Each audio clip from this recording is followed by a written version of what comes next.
गुरविंदर सिंह जलंधर, पंजाब से हमारे साथ कनेक्टेड हैं। गुरविंदर जी, नमस्कार। आपका कोई सवाल है क्या? आपके इस परिस्थिति में यह अच्छा होगा कि आप अपने निवेश स्ट्रैटेजी को दोबारा समीक्षा करें। IRFC पर 190 की खरीदारी एक व्यावसायिक निर्णय था, लेकिन अब शेयर का मूल्य नीचे आ गया है। आपको उसके बारे में नज़रअंदाज नहीं करना चाहिए, बल्कि अपने निवेश की स्थिति को निरीक्षण करें और यदि आवश्यक हो तो कठिनाइयों का सामना करें। आपको लगभग नुकसान हो रहा है, इसलिए सबसे पहले यह सुनिश्चित करें कि आप अपने निवेश को ध्यानपूर्वक प्रबंधित कर रहे हैं। आप नियमित रूप से बाजार के लिए अपडेट रहें और अपने निवेश को देखते रहें।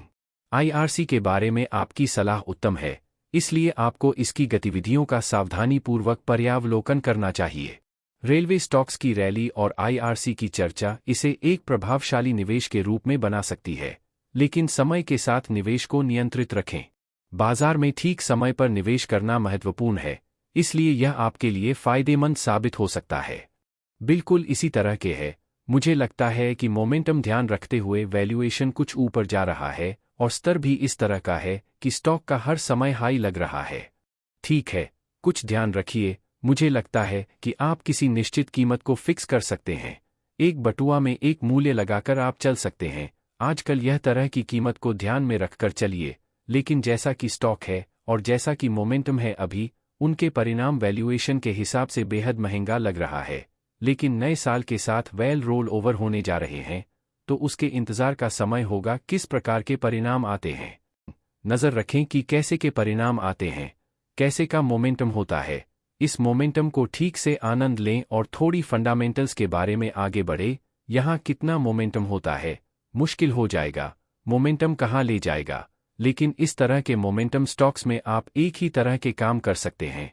अपने स्टॉप लॉस को ट्रेल करते चलें ताकि बाजार घूमता है तो यह सही स्थिति में अपने लाभ को बढ़ावा दे, आपकी लाभ बढ़ाए।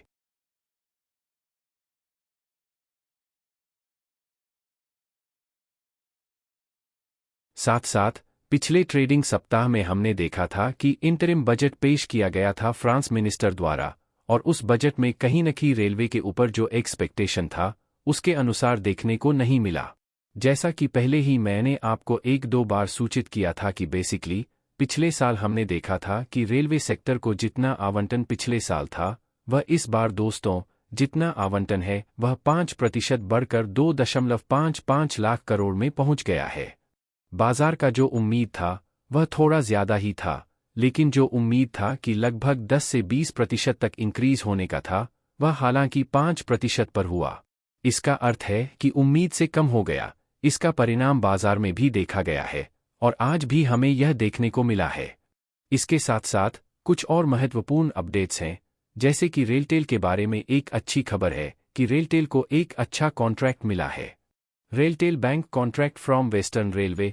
तो यहाँ से रेलटेल को एक अच्छा कॉन्ट्रैक्ट मिला, लेकिन इस कॉन्ट्रैक्ट के बारे में कितने करोड़ का है, यह बेसिकली मेंशन नहीं किया गया। तीसरा महत्वपूर्ण न्यूज़ है कि IFC के बारे में। IFC के ऊपर मैंने कल रात को भी एक इंडिविजुअल वीडियो पोस्ट किया था, लेकिन यह आज का नवीनतम अपडेट है। मैं आपको एक बार फिर थोड़ा डेट दिखाने का प्रयास कर रहा हूँ। यह देखिए, यह आज का नवीनतम अपडेट है, 3:02 का। ठीक है, तो यहाँ पर बेसिकली कुछ एनालिस्ट्स द्वारा IFC को एक्चुअली यहाँ पर टारगेट किया गया है नेक्स्ट 6 महीने में। यहाँ पर आप देख सकते हैं कि इन द नेक्स्ट 6 मंथ्स में fresh buying can be done in the range of 160 to 175। तो यहाँ पर क्लियर कट मेंशन किया गया है कि अगर आपको परचेज करना है, अर्थात देखा जाए कि कंपनी के अंदर वह पोटेंशियल है। और जैसा कि कल रात की वीडियो में आपको कहा गया था कि देखिए, इसमें OFS आने का चांस है।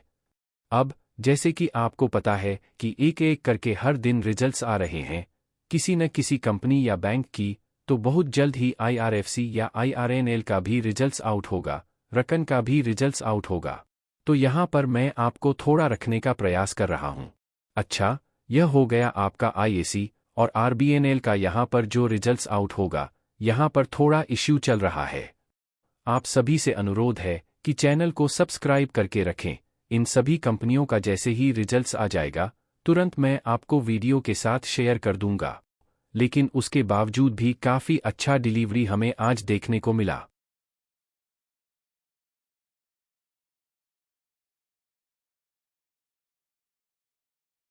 सभी प्रश्न यहाँ पूछे जा रहे हैं और उन सभी प्रश्नों के जो सामान्य जवाब हैं उन्हें मैं इस वीडियो में कवर करने का प्रयास कर रहा हूँ। सबसे पहले यदि हम फॉर्मेलिटी की बात करें तो रेलवे के सभी स्टॉक जो हमें दिखाई जाते हैं उनमें खासकर हमें लाल निशान ही दिखाई दे रहा है।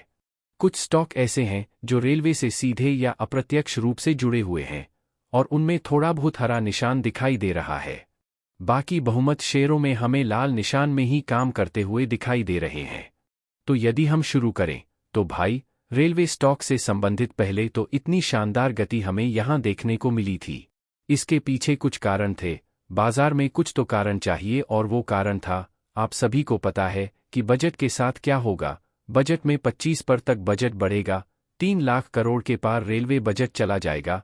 3 लाख करोड़ के पार नहीं तो अत्यधिक 10% से अधिक वृद्धि होगी। बट हालांकि वास्तव में ऐसा कुछ नहीं हुआ, सिर्फ 5 पर ही वृद्धि हमें देखने को मिली है। तो मतलब क्या है कि एक कारण यहाँ बजट के कारण हमें देखने को मिला था बाजार में और उसी कारण से बड़ी बड़ी खरीदारी हमें लगातार दिखाई दे रही थी। लेकिन वास्तव में देखा गया कि बजट में इतना कुछ नहीं बढ़ा, केवल 5 पर ही हुआ है। लेकिन फिर भी यदि हम यहाँ सरप्राइजिंग फैक्टर को देखें तो जिस तरह से बाजार डिसअप्लोड लेवल पर, उस हिसाब से उसका भी आधा 5 पर ही वृद्धि हुआ।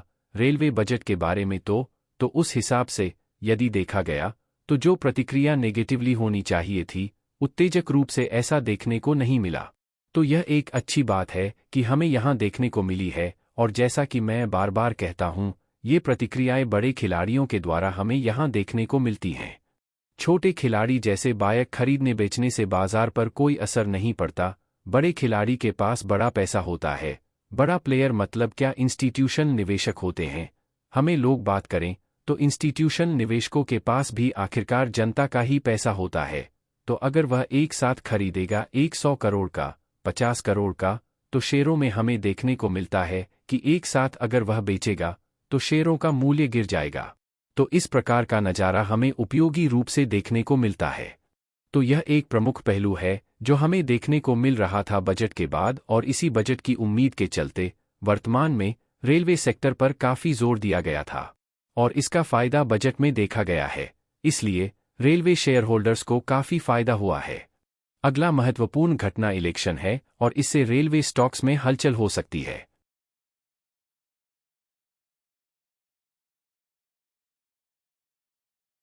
गुड़ मिल रहे हैं, उसके बाद ही ना आप शादी करोगे ना, तो फिर ऐसा क्यों हो रहा है कि हम बिफोर इन्वेस्टिंग चीज़ों को समझ क्यों नहीं पा रहे? हम सीखते क्यों नहीं कि हम किस स्टॉक के अंदर इन्वेस्टमेंट करें? हमारा पी रेशो क्या है? हमारा पीवी रेश क्या है? मेरी आरओआरई क्या है? क्या हमारा आरसीआरई है? क्या प्रमोटर होल्डिंग रखते हैं? क्या इसकी सेल्स ग्रोथ है? क्या इसकी प्रॉफिट ग्रोथ है? तो बहुत सारे टर्म्स हैं। कंपनी का बिजनेस मॉडल क्या कह रहा है? कंपनी के टेक्निकल क्या कह रहे हैं? क्या ओवरवर्ड स्टॉक मिल रहा है या ओवर वैल्यूएशन पर स्टॉक मिल रहा है? क्या स्टॉक अंडर वैल्यूड है? तो बहुत सारे टर्म्स हैं। जैसे हम लोग गुड़ मैच करते हैं ना कि शादी से पहले कौन कौन से लड़की, कितनी पढ़ी लिखी लड़की क्या करती है, कितने गुड़ मैच कर रहे हैं, लड़का क्या करता है। तो बहुत सारे फैक्ट हैं। तो एग्जैक्टली हम क्यों नहीं एनालिसिस करते?